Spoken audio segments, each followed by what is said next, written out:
Hello, this is Ben Television News Roundup, a compilation of major stories in the week ending. I'm Tunde Alabi. Thank you for being part of the program today. Prime Minister Theresa May and Labour leader Jeremy Corbyn have clashed over public sector pay freeze at the last Prime Minister's question time before the Parliament went on recess. The Prime Minister has, however, said that the government's policies, such as the national living wage, increasing the threshold for income tax payment, tax cuts, and other policies have been designed to help people that are struggling in the society. In terms of public sector pay, I will simply say this to the Right Honourable Gentleman. I recognise, as I said when I stood on the steps of Downing Street a year ago, that there are some people in our country who are just about managing. They find life a struggle. That actually covers people who are working in the public sector and some people who are working in the private sector. And that's why it's important that the government is taking steps, for example, to help those on lowest incomes through the national living wage. It's why we have taken millions of people out of paying income tax altogether. It's why basic rate taxpayers under this government have seen a tax cut of the equivalent of £1,000. But you only get that with a strong economy, and you only get that with a Conservative government. Jeremy Corbyn! Thank the Prime Minister for what she said about my own community, and I'm obliged to her for that. However, my question was about whether the Chancellor had said public service workers are overpaid or not. Yeah. The reality in this country, Mr. Speaker, is simply this. A nurse on a median salary starts on 23,000. Police officers, 22,800. Job centre clerks on 15,000. I had a letter from Sarah, who wrote to me this week about her sister-in-law, who is a nurse, and I quote, "She has sacrificed her health for the caring of others. She's had a pay freeze for the last 5 years. Only her dedication and passion for her vocation keeps her going. Why is this happening?" What does the Prime Minister say to Sarah and those others working in our NHS? I would say to Right Honourable Gentleman, what I say to Sarah and to those working in the National Health Service is that we recognise the excellent work that they're doing. We recognise the sacrifice that they and others have made over the last 7 years. That sacrifice has been made because we had to deal with the biggest deficit in our peacetime history, left by a Labour government.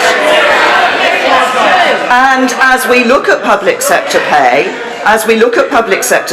we do balance being fair to public sector workers, protecting jobs, and being fair to those who pay for them. And the Right Honourable Gentleman seems to think that it's possible to go around promising people more money and promise that nobody is ever going to have to pay for it. He and I do both value public sector workers. We both value our public sector services. The difference is, on this side of the House, we know you have to pay for them. The Prime Minister doesn't seem to have had any problem finding money to pay for the DUP's support. Her government has been in office. Mr. Speaker, the Conservatives have been in office for 84 months. 52 of those months have seen a real fall in wages and income in our country. And in the last Prime Minister's question time before the general election, the same Prime Minister said, and I quote, "Every vote for me is a vote for a strong economy with the benefits felt by everyone across the country." Does the Prime Minister agree you cannot have a strong economy when 6 million people are earning less than the living wage? I'll tell the Right Honourable Gentleman when you can't have a strong economy. It's when you adopt Labour Party policies of £500 billion extra borrowing, which will mean more spending, more borrowing, higher prices, higher taxes and fewer jobs. The Labour government crashed the economy. The Conservative government has come in. More people in work, more people in jobs, more investment. Jeremy Corbyn! Can I invite the Prime Minister to take a check with reality on this?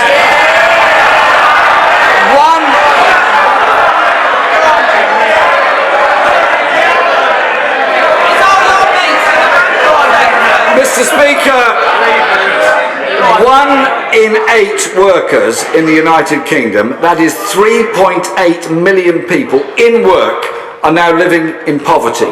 55% of people in poverty are in working households.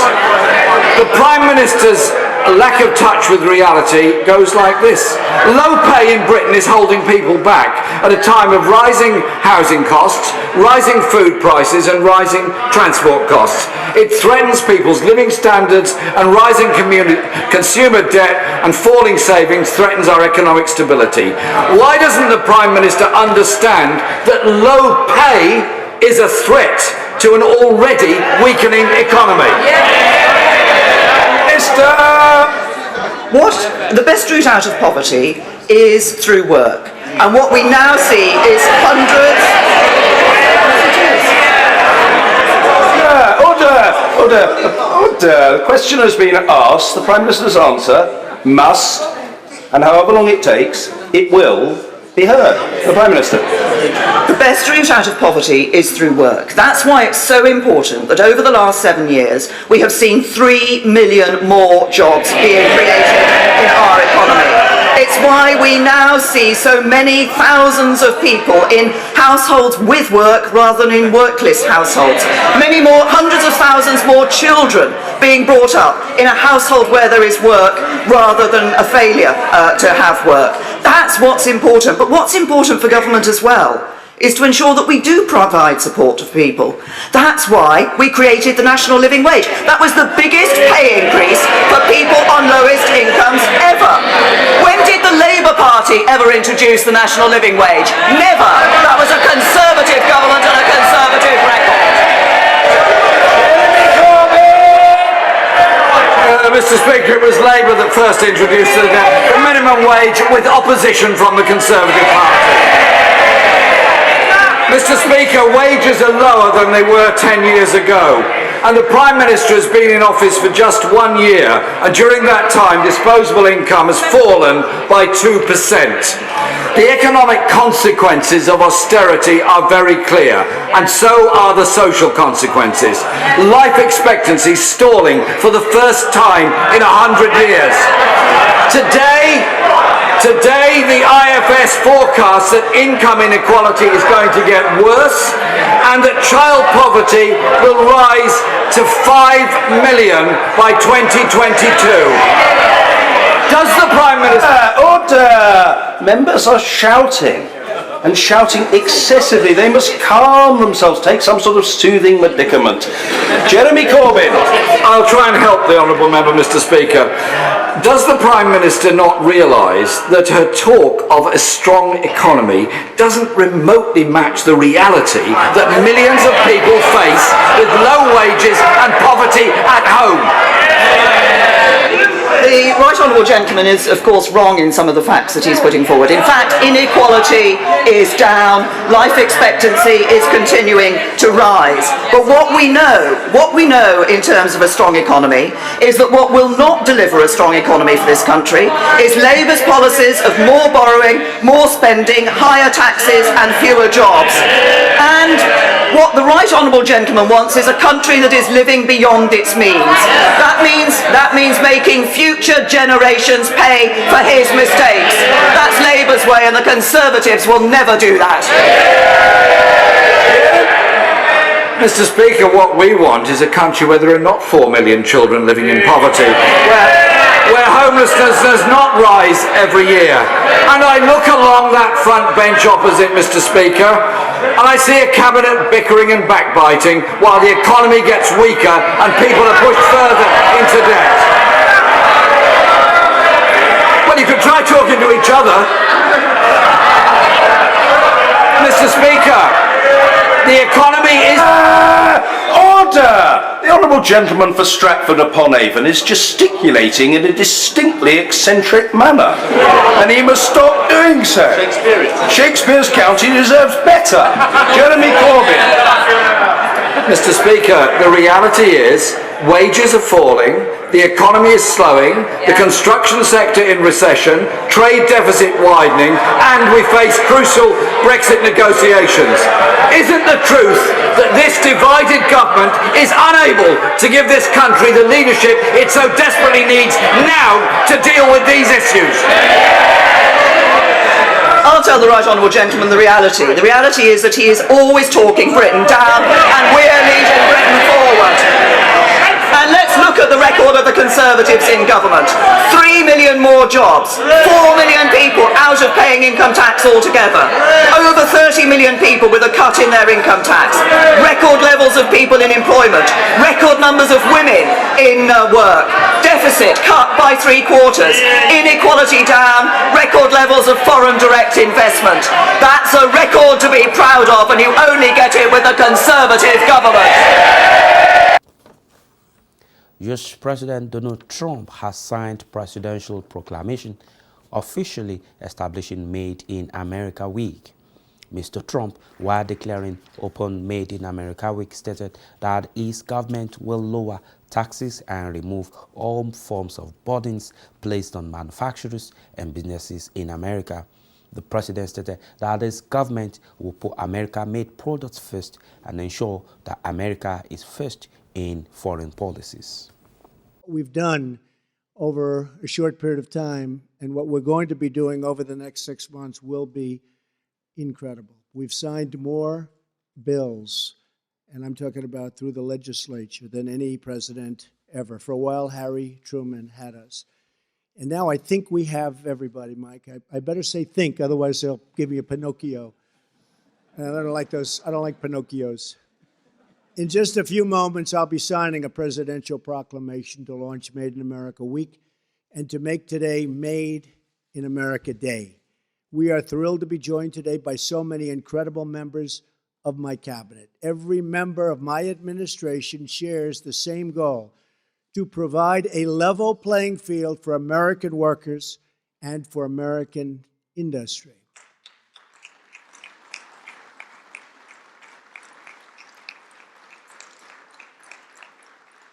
And we are providing it much faster than other countries would like.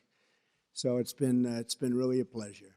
We want to build, create, and grow more products in our country using American labor, American goods, and American grit. When we purchase products made in the USA, the profits stay here, the revenue stays here, and the jobs, maybe most importantly of all, they stay right here in the USA. In the audience today,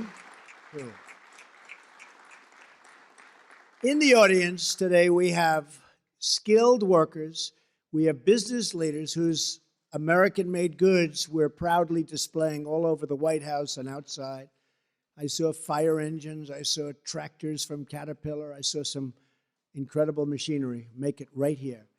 We thank you for being here. We're honored to showcase your creations, and I will say they've really taken on, and some of you have built names that I know of for so long, and it's congratulations, right? You in particular. What a great job you've done. Thank you very much. And I saw you on television this morning. You were fantastic.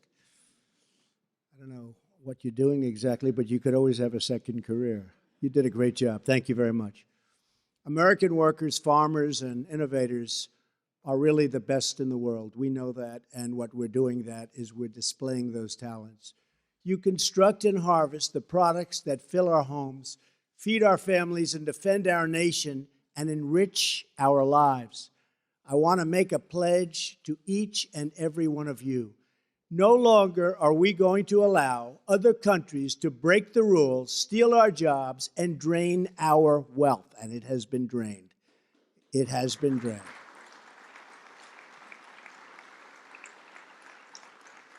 You're going to see a lot of things happening over the next 6 months, you know, statutorily and through a lot of different legal, through the legal process. It takes a while to get it set so that you're allowed to do it. You're not allowed to do it, but we've now mostly fulfilled all of that, and over the next short period of time, you're going to see things announced that you won't even believe for our country and for selling product in our country and making product in our country and things that are great for American jobs. You're going to be seeing that happening really quickly because we are totally set up, and the hard part now is done. It is a long, horrible process, but we're going to also get rid of some of that process for the future. But we're going to stand up for our companies, and maybe most importantly, for our workers. For decades, Washington has allowed other nations to wipe out millions of American jobs through unfair trade practices. Wait till you see what's up for you. You are going to be so happy. This painful exodus of American jobs, and I've been talking about it for years, was also marked by a period of sluggish growth, falling incomes, surging welfare, and shrinking participation in the workforce. Clearly, it's time for a new policy, one defined by two simple rules. We will buy American, and we will hire American. Right, Governor?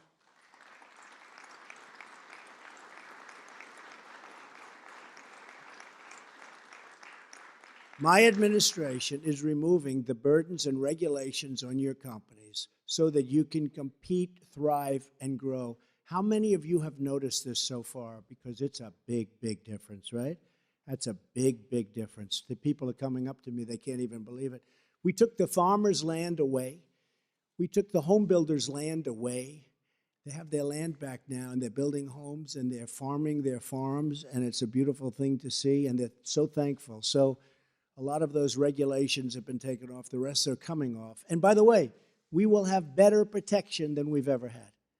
But we'll also have something where you don't have to wait 15 years for a permit, and then when you go to the board, you lose. And that's a big portion of your life wiped out waiting for a permit. We're not going to let that happen. But for our nation to really prosper, we must lower the tax on business, one of the highest in the world. Still on America, U.S. President Trump's campaign pledge to replace Obama's foremost health care law known as Obamacare suffered a major defeat when it was voted down by the Senate. President Trump, who expressed disappointment at the defeat, stated that Obamacare may be left with no health care bill replacement. But we knew that it was the right thing to do. A stinging admission from the Senate's top Republican after two more members of his caucus abandoned the health care bill.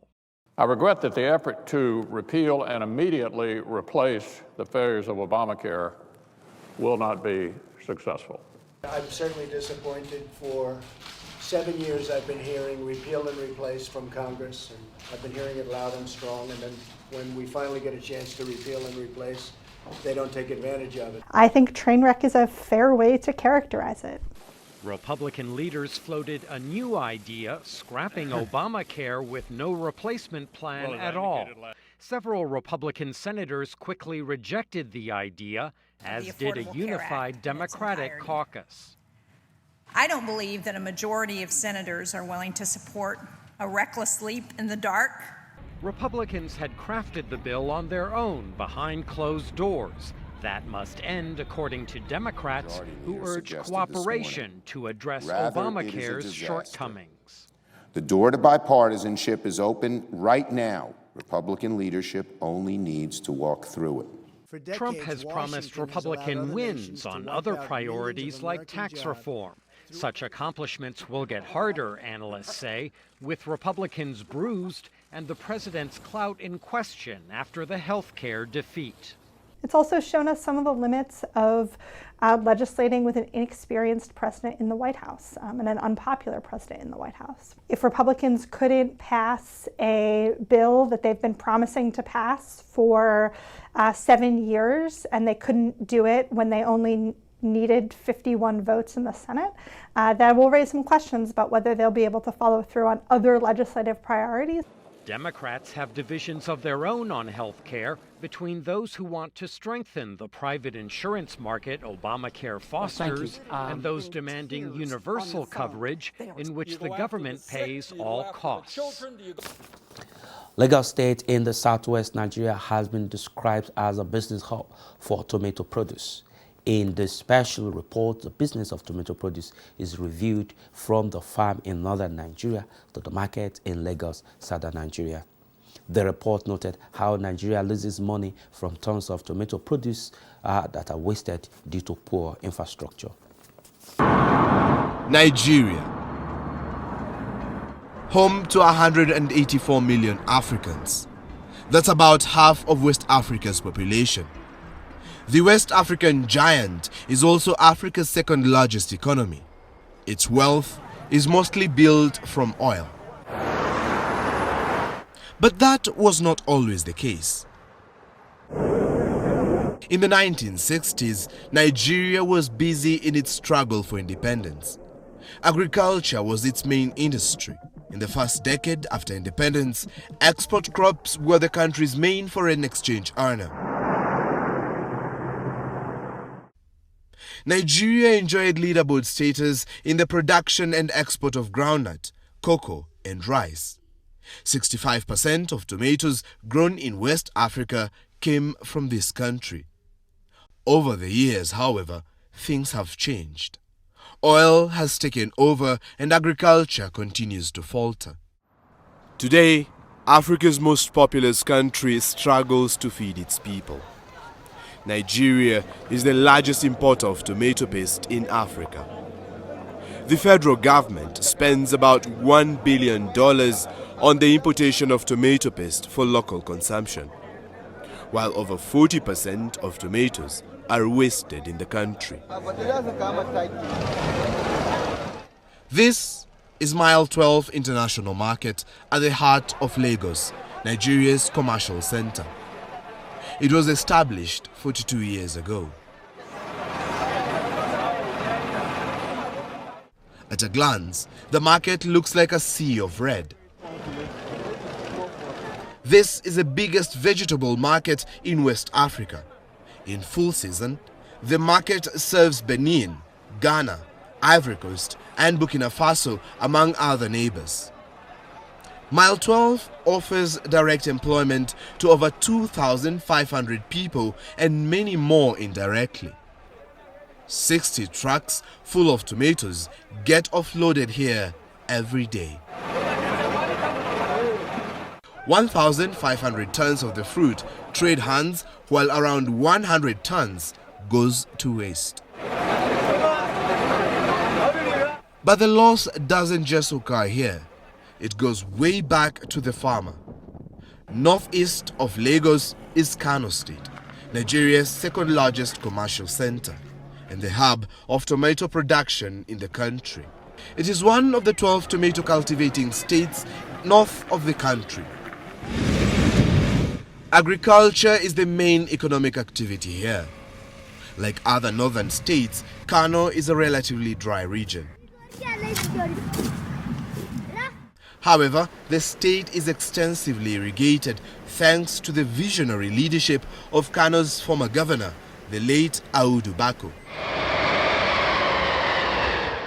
During his leadership between 1967 and 1975, Audu initiated the Kano Irrigation Project aimed at boosting agricultural production through irrigation. He has been called the father of Kano's Green Revolution. Today, many depend on his achievement for survival. The canals have brought water close to farmlands and made it easy for farmers to channel it into their farms. 32-year-old Samaila Amadu is a farmer who benefits from the irrigation project. His source of livelihood is raising tomato seedlings for farmers by cultivating this half-an-acre plot. Samaila is a father of 5. tura ruwa ina sana'a zuba masu yafi ruwa sai naga ai ya kamata ni ma in kama wannan sana'ar da suke tunda ana karuwa da ita shine sai na kama ni ma gadan-gadan to alhamdulillah muna samun alheri a cikin ta rufa mana asiri yadda ya kamata da a cikin ta zamu noman rani mu muna nan muna yi can sai mu bada kuɗi a mana aiki da damana ma haka.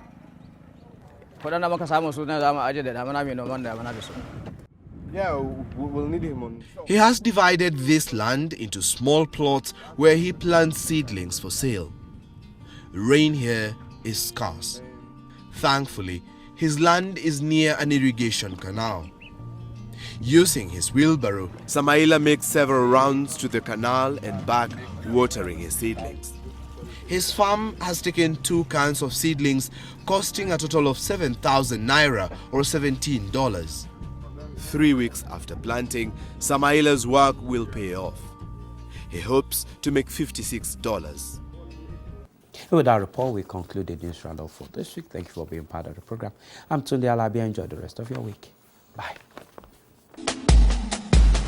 As part of our continued efforts to reach the African and other ethnic communities in the United Kingdom with greater impacts and create the platform to hear your silent and unheard views in this hugely growing community in the United Kingdom, our channel, Ben TV, presents to you another live current affairs television program. Our focus on the program is to review and discuss issues around the diaspora community in the UK. The program offers you that unrestricted voice on issues affecting you in the UK. Join us live every Monday at 10 a.m. to 12 noon. Another business segment of Dialogue in Diaspora, 2 to 3 p.m. every Monday. But guess what? You know you can be part of the program. Just send us an email at bentelevisionuk@gmail.com. Dialogue in Diaspora, your voice, your opinion on our TV.